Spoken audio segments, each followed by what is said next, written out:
नमो रत्नत्राय NB television हेरिरहनुहुने समस्त दर्शकवृन्दहरू तपाईँ कहाँबाट हेर्दै हुनुहुन्छ? देश विदेशमा छरिरहनुभएका समस्त एनटिभी प्रेमी दर्शकवृन्दहरू तपाईहरुलाई पुनः स्वागत छ। आजको छोटो बसाइमा मैले फेरि एउटा सानो जानकारी लिएर आएको छु। छोटो जानकारी लिएर आएको छु तपाईहरुको लागि। आजको जानकारी के हो भन्दाखेरि यो प्रज्ञा पारमिता के हो? प्रज्ञा पारमिताको सबैभन्दा छोटो मन्त्र कस्तो हुन्छ? प्रज्ञा पारमिता हृदय सूत्रमा लेखिएको कुँदिएको मन्त्रहरू के छ? भगवान बुद्धले कसरी उच्चारण गर्नुभयो त्यो मन्त्र? म तपाईहरुलाई त्यसको बारेमा बताउँछु।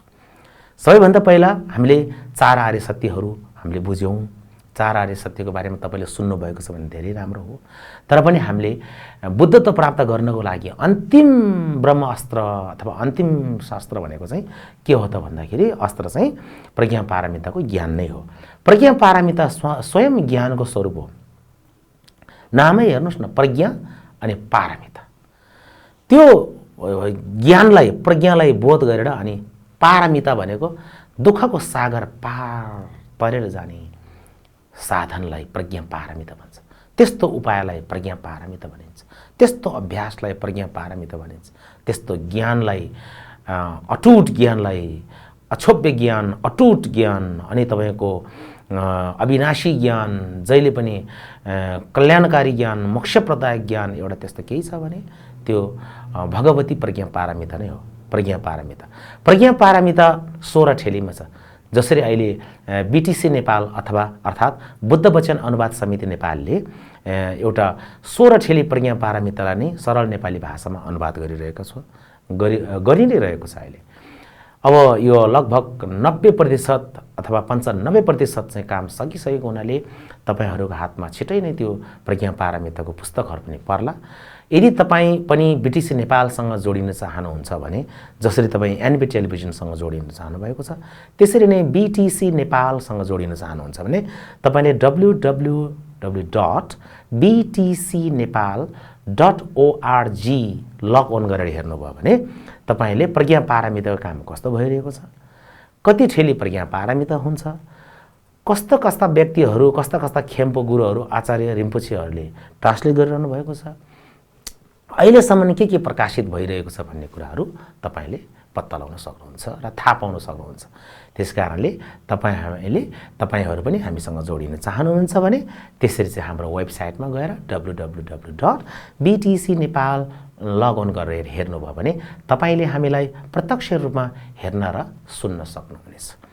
र त्यसै गरिकन प्रज्ञा पारमिता त धेरै 16 ठेली भनेको त धेरै हो। आर्याष्ट सहस्रिका प्रज्ञा पारमिता नै एक ठेली हुन्छ, झन्डै 1200 पेज जस्तो हुन्छ। पञ्चविंशति सहस्रिका प्रज्ञा पारमिता अर्थात् ङिठी भनेको नै 3 ठेलीको हुन्छ। अब त्यो त 12 × 12 बाट 3600 पेज जस्तो हुन्छ। त्यो पनि झन् धेरै ठुलो भयो। र शतसहस्रिका प्रज्ञा पारमिता अर्थात् बुम त्यो त झन् 12 ठेलीको हुन्छ। त्यसकारणले यो धेरै लामो र धेरै ठुलो भएको कारणले तपाईले सबै पढ्न सक्नु भएन भने पनि तपाईले प्रज्ञा पारमिताको मन्त्र तद्यथा ओम गते गते पारगते पारसंगते बोधि सोहा भन्ने एउटा छोटो मन्त्र छ। ओम गते गते पारगते पारसंगते बोधि सोहा। यसमा 5 वटा मात्रै तपाईले शब्द याद गर्नुपर्ने हुन्छ। पहिला गते, फेरि त्यसपछि गते, त्यसपछि पारगते, चौथोमा पारसंगते, पाँचौंमा बोधि सोहा। ल हेर्नुस्, सिर्फ 5 वटा शब्द तपाईले उच्चारण गर्नुभयो भने सबै 16 ठेली प्रज्ञा पारमिताको ब्लेसिंग्स आशीर्वाद तपाईले प्राप्त गर्न सक्नुहुन्छ। त्यो के हो त? गते भनेको के हो त? हाम्रो भोट भाषामा चाहिँ कस्तो छ? तद्यथा भनेको त तपाईले उच्चारण गरिरहनु पर्दैन, किनभने जस्तो कि यस्तो भनेको। तद्यथा भनेको जस्तो कि तस्तो। हामी धेरै जस्तो विदेशी मित्रहरूले चाहिँ त्यथा भनेर युज उच्चारण गर्नुहुन्छ। त्यथा त्यथा होइन कि तद्यथा। तद्यथा भनेको तत्-यथा। ल हेर्नुस्, जस्तै यस्तरी भनेको नि त। त्यस्तो भन्यो त्यो चाहिँ के हो अरे भने जस्तै त्यो चाहिँ यस्तो हो अरे भन्ने। त्यसकारणले मेन मन्त्र भनेको के हो त? तपाईको गते गते पारगते पारसंगते बोधि स्वाहा 5 वटा। ल हेर्नुस्, 5 वटा। यसमा के भनेको छ? भोट भाषामा तपाईले भन्दाखेरि यो चाहिँ शेरब निङबोको मन्त्र अथवा प्रज्ञा पारमिताको मन्त्र। हेर्नुहोस् है, भोट भाषामा नि त्यही 5वटा सोङसी सोङसी फरल्तो सोङसी फरल्तो याङ तबर सोङसी छाङछुप कि सिछुक्सी। फेरि पनि राम्ररी सुन्नुहोस्, भोट भाषामा यो गाते गाते पारा समगते बोधी सबै के हो? पहिलाको गाते सोङसी, सेकेन्डको गाते सोङसी, अनि त्यसपछि गरेर तेस्रोको गाते फरल्तो सोङसी पारा गाते, हेर्नुहोस् है। त्यसपछि गरेर पारा समगते चौथो चाहिँ याङ तबर सोङसी, अनि त्यसपछि 5औँमा चाहिँ बोधी सोहा चाहिँ छाङछुप कि सिछुक्सी भनेको मतलब चाहिँ यहाँ हेर्नुहोस् है त, जानुस् जानुस् पार तरेर जानुस्, सम्यक रूपले अथवा राम्रो तरिकाले जानुस्, त्यहाँ गएर के गर्ने? बोधिमा प्रतिष्ठित हुनुहोस्। ल हेर्नुहोस्, गाते गाते पारासाम गाते बोधी सोहा। फेरि सुन्नुहोस्, जानुस् जानुस् सही तवरले जानुस् भनेको राम्रो तरिकाले अभ्यास गर्दै जानुस्। ल हेर्नुहोस् है त, पार तरेर जानुस्, राम्रो तरिकाले जानुस्। 5औँमा के त? त्यहाँ पुगेपछि के गर्ने त? अब गएर के गर्ने त? बोधिमा प्रतिष्ठित हुनुहोस्। ल हेर्नुहोस्, जन्म जरा र व्याधिको दुःखबाट मुक्त हुनुहोस्, सदा परम सुख र शान्तिमा प्रतिष्ठित हुनुहोस्। बोधी भनेको त्यस्तो कुरा हो। छाङछुप अथवा बुद्धत्व लाभ गरेपछि के हुन्छ भनेर सोध्नु होला, त्यही हो, जन्म जरा र व्याधिको दुःखबाट मुक्त हुन्छ। अनेक प्रकारका दुःखहरूबाट मनुखेषु जन्म जरा व्याधि मृत्यु दुःखम। ल हेर्नुहोस्, मनुष्यहरूलाई त्यस्तो दुःख, जन्मको दुःख, जातिको दुःख, बुढो हुने दुःख, रोग लाग्ने दुःख, मृत्यु हुने दुःख त्यस्तो धेरै छ। मर्ला कि भनेर अनेक गर्छ, उसले घरबार पनि बेचिदिन्छ। यहाँसम्म कि सबै सम्पत्ति सकिएपछि मान्छेहरू पनि मर्छ। कोही मान्छे त्यस्तो पनि हुन्छ, केही होला कि भनेर सबै उपचार गर्ने, तर सबै सकिएको र सबै नाश भइसकेपछि, स्वाहा भइसकेपछि मान्छे पनि स्वाहा, त्यस्तो हुन्छ। त्यस कारणले यो जन्मेपछि मर्नै पर्छ। खासै त्यसरी मर्नको लागि त्यसरी तडपिनु चाहिँ हामी साधकहरूको लागि गल्ती हुन्छ। त्यही भएर त धर्मको अभ्यास गर्ने मान्छेहरू हाँसी हाँसी मर्छन् नि। धर्मको साधन नगर्ने व्यक्तिहरू पहिला चाहिँ हामीले फुर्ती देख्छौँ, तर अन्तिममा मर्ने बेलामा धेरै डाहा हुन्छ, जलन हुन्छ, छटपट्टि हुन्छ। के गर्ने, कसो गर्ने? उसको अरबौँ पैसा मान्छेले खाइदिने भयो, अरूले युज गर्ने भयो। मैले ढाँटेर कमाएको, छलेर कमाएको, लुटेर कमाएको, शक्तिको आडमा, सत्ताको आडमा कमाएको सबै पैसाहरू अब अरूले खाने भयो, अरूले इन्जोय गर्ने भयो, अरूले आराम गर्ने भयो, अरूले खेलाउने भयो भनेर भोग गर्ने भयो, भोग चलन गर्ने भयो भनेर चाहिँ ऊ त्यो मृत्युशय्यामा छटपट गरिरहेको हुन्छ। अरूले बोलेको पनि उसले राम्रो सुन्दैन, किनभने उसलाई त्यही छटपट्टि हुन्छ। सम्पत्तिको छटपट्टि हैन, अनि अट्टालिकाको छटपट्टि, भूमि विस्तारको छटपट्टि, वाहन नयाँ मोडलको कारहरूको छटपट्टि, अनि भूमि विस्तारलाई हेर्नुहोस् 100 रुपैयाँ 200 रुपैयाँ 1000 रुपैयाँ 2000 रुपैयाँ रे। ल हेर्नुहोस्, त्यस्तो जग्गाको चाहिँ भूमि विस्तारको छटपट्टि, अनि सम्पत्तिको छटपट्टि, अनि स्त्रीको छटपट्टि, अनि बच्चाहरूको बालबच्चाहरू के गर्ला, भोलि कस्तो होला भनेर त्यसरी चाहिँ छटपट्टिहरू हुन्छ। त्यस्तो हुने भएको कारणले हामीले के बुझ्नु पर्यो त? बौद्ध धर्मको अभ्यास गर्नुपर्छ भन्ने कारण त्यही हो। बौद्ध धर्मको अभ्यास गरिसक्नु भइसकेपछि तपाईँ साह्रै त्यस्तो एक्सेसिभ एट्याचमेन्टबाट चाहिँ अलिकति डिट्याच हुन्छ। तपाईँ वैराग्य, बोधिचित्त र सम्यक दृष्टि उत्पन्न भइसकेपछि मात्र बुद्धको ज्ञानको नजिक पुग्ने हो। फेरि पनि सुन्नुहोस्, वैराग्य, बोधिचित्त अनि शून्यताको सम्यक दृष्टि भनेको मतलब एम्प्टीनेसको ज्ञान हुन्छ नि, हामी शून्यताको ज्ञान, प्रज्ञा पारमिताको ज्ञान भएपछि मात्रै बुद्धको निकै नजिक हुने हो, निकट जाने हो त्यो मान्छे। त्यसो भएको कारणले जबसम्म तपाईँले यो सांसारिक वस्तुबाट वाउ भन्ने चिजहरूबाट डिट्याच हुँदैन, अलिकति एट्याचमेन्टलाई घटाउनु हुन्न, अझै तपाईँ बढी एक्सेसिभ एट्याचमेन्ट हुनुभयो भने त्यही एट्याचमेन्ट तपाईँको दुःखको कारण बन्दछ। त्यही एक्सपेक्टेसन्सहरू, टु मच एक्सपेक्टेसन भन्छ नि मान्छेले, अति आश गर्ने बानी हुन्छ नि कसैको, त्यस्तो पायो भने ऊ एकछिन फुरुक्क हुन्छ र पाएन भने त्यो रिसले चाहिँ कोही सुसाइड हुने, कोही डिप्रेसनमा जाने, त्यस्तो हुन्छ। त्यस कारणले एकदम टु मच धेरै एक्सपेक्टेसन आश गर्ने बानी पनि हामीले कहिले पनि गर्नु हुन्थ्यो, छोड्नु पर्ने। र धेरै एट्याचमेन्ट हुने, यो पनि मलाई चाहे, त्यो पनि मलाई चाहे, यो पनि चाहे, त्यो पनि चाहे भनेर त्यो सबै चिजहरू चाहे भन्ने कुराहरू पनि हामीले त्यसलाई बिस्तारै घटाउनुपर्छ। त्यसो गर्दाखेरि मर्ने बेलामा त हामीले केही लाने होइन। किन भन्दाखेरि मर्ने बेलामा त भएको लुगाहरू पनि मान्छेले खोलिदिन्छ, हातमा लागेको घडीहरू पनि मान्छेले खोलिदिन्छ, घाँटीमा लागेको सिग्रीहरू पनि मान्छेले खोलिदिन्छ। सिग्रीसँग त मान्छे त जलाउँदैनन्। त्यस कारणले गर्दाखेरि हामीले के बुझ्नु पर्यो भन्दाखेरि जाने बेलामा खाली हात हुन्छ, कात्रमा कुनै पनि पकेटहरू हुँदैन, त्यस्तो हो।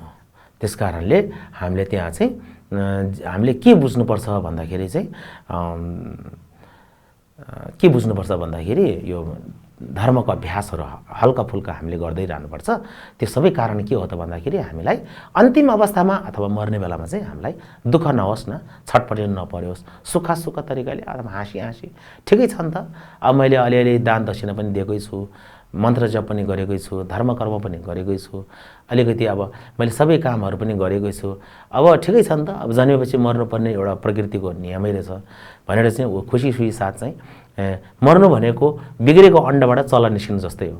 साधकहरूको लागि बिग्रेको अन्डभित्र मात्रै बसिरहँदैन हो, उसले चाहिँ बाहिर निस्किनुको लागि धेरै कोसिस गर्छ। र माउ कुखुराहरू एकदम स्किलफुल माउ कुखुराहरू छ भने उसले बिस्तारै ठुङ्गेर त्यसलाई त्यो अन्डालाई फुटाउने कोसिस गर्छ उसले, किनभने भित्रबाट मात्रै चल्लाले फुटाएर बाहिर आउन नसक्ने भएको कारणले त्यसको चाहिँ त्यो चुच्चोहरू धेरै कमसल हुने, एकदम नरम हुने भएको कारणले त्यसलाई फुटाउन नसक्ने कारणले त्यो माउले नै त्यसलाई बिस्तारै ठोक्दै त्यसलाई बिस्तारै चर्काउँदै फुटेर अनि अन्डा बाहिर निस्क्यो। जब चाहिँ त्यो बिग्रेको अन्डा अथवा पुरानो अन्डाबाट चाहिँ नयाँ चल्ला बाहिर निस्केको जस्तै गरिकन साधकहरूले पनि यो हाम्रो दुःख, जरा, रोग, व्याधिले कष्टग्रस्त अनि अनेक प्रकारको दुःखले ग्रस्त यो जीवलाई छोडेर उसले नयाँ जीवनमा ऊ प्रवेश गर्छ भनेर ऊ खुसी हुन्छ। तर पनि धर्मको अभ्यास नगरेको मान्छे चाहिँ ओहो म मऱ्यो भने के होला, भोलि कसो होला भनेर चाहिँ धेरै डराउँछ त्यो मान्छे।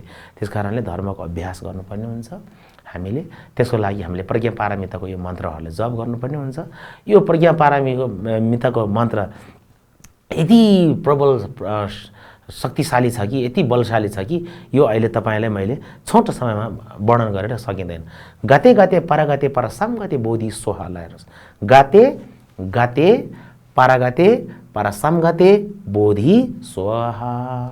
यो मन्त्र चाहिँ तपाईँले बिहान बेलुका जप्नुपर्ने हुन्छ। जपेर भगवान् बुद्धलाई एकचोटि स्मरण गर्नुपर्ने हुन्छ। यो भित्र के छ त भन्दाखेरि तपाईँको 5 मार्गलाई समेटिएको हुन्छ। 5 मार्ग छ भने त पहिला के हो त, प्रयोग मार्ग, त्यसलाई चाहिँ छक्लम सम्भर मार्ग होइन, त्यसपछि छक्लमपछि ज्वरलम, प्रयोग मार्ग, ज्वरलमपछि के हो तपाईँको त्यसपछि पहिला के छ त तपाईँको छक्लम ज्वरलम, त्यसपछि गरेर दर्शन मार्ग थोङलम होइन, त्यसपछि भावना मार्ग गोमलम, अनि त्यसपछि गरेर असैच मार्ग भने लास्टमा चाहिँ मिलोपलम। ल हेर्नुहोस्, त्यही भएको कारणले हामीले के बुझ्नु पर्यो, सम्भर मार्ग, प्रयोग मार्ग, दर्शन मार्ग, भावना मार्ग अथवा भावना मार्ग अनि दर्शन मार्ग अथवा के त असैच मार्ग भनेको मिलोपलम, केही सिक्नु नपर्ने मार्ग हो त्यो। ल हेर, पहिलाको गातेले छोक्लम, पछिको छक्लम अर्थात् सम्भर मार्ग, पछिको गातेले ज्वरलम प्रयोग मार्ग अथवा ज्वरलम। ल हेर्नुहोस्, त्यसपछि गरेर तेस्रो पारागातेले गोमलम अथवा भावना मार्ग, त्यहाँ चौथो परसम गातेले थोङलम अथवा दर्शन मार्ग, र 5औं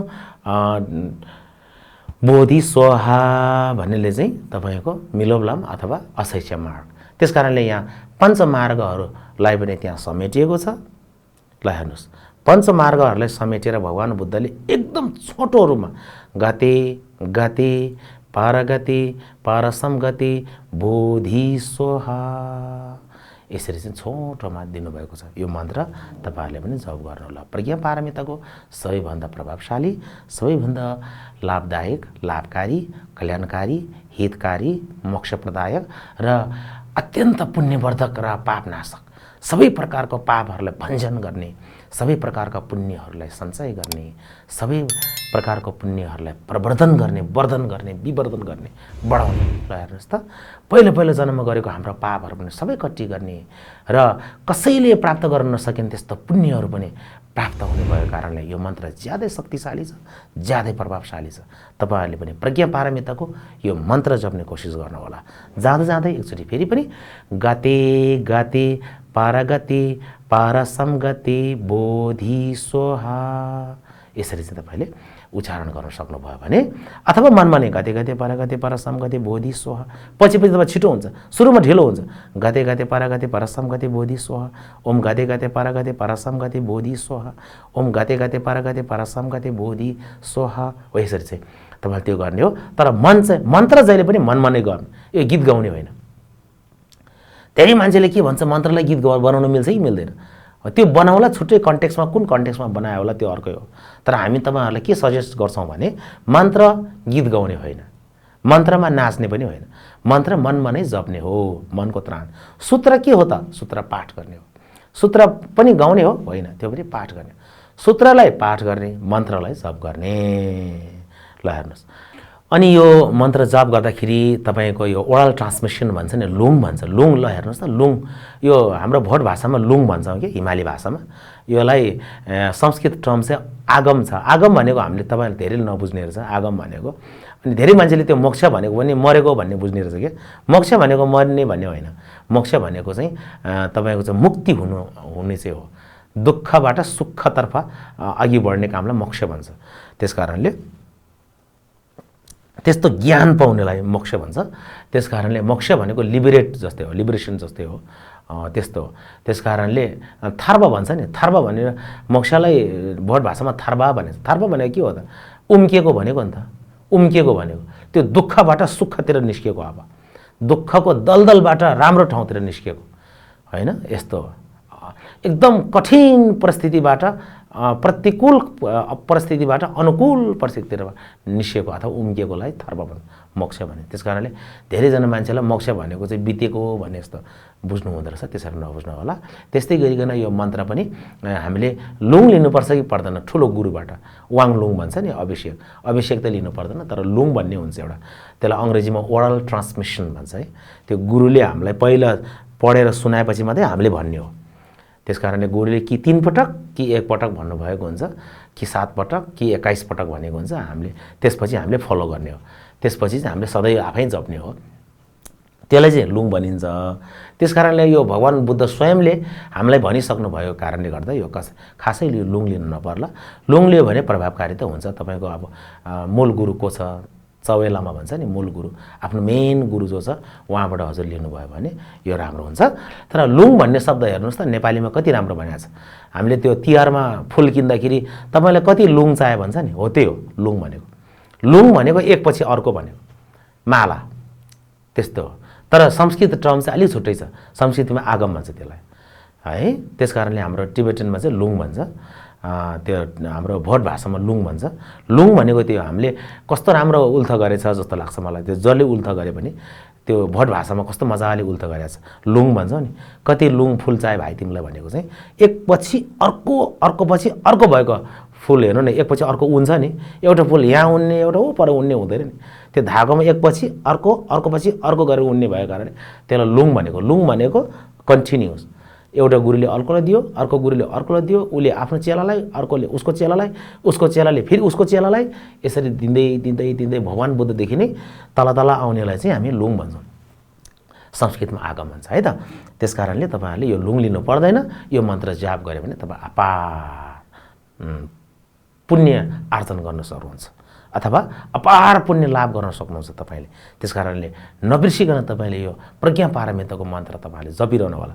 यदि तपाईँलाई केही प्रब्लम छ, समस्या छ, यो बारेमा केही क्वेसन छ, अझै पनि प्रश्न छ भने तपाईँले यो एनबी टेलिभिजन मार्फत कमेन्ट बक्समा गएर तपाईँले आफ्नो जिज्ञासा छोड्न सक्नुहुन्छ। आज तपाईँले भगवान् बुद्धको अत्यन्त गम्भीर शून्यता दर्शनको प्रज्ञा पारमिताको मन्त्र गाते गाते पारा गाते पारा साम गाते बोधि सोहाको मैले आज तपाईँलाई संक्षेपमा यसको अनुशंसा, यसको फाइदा, यसको कल्याणकारी पक्ष, यसको हितकारी पक्ष र यसको मोक्षप्रदायक छ भन्ने विषय मैले तपाईँलाई बताएको छु। आजको बसाइमा समयले नेटो काटिसकेको हुनाले म पनि तपाईँहरूबाट बिदा लिन चाहन्छु।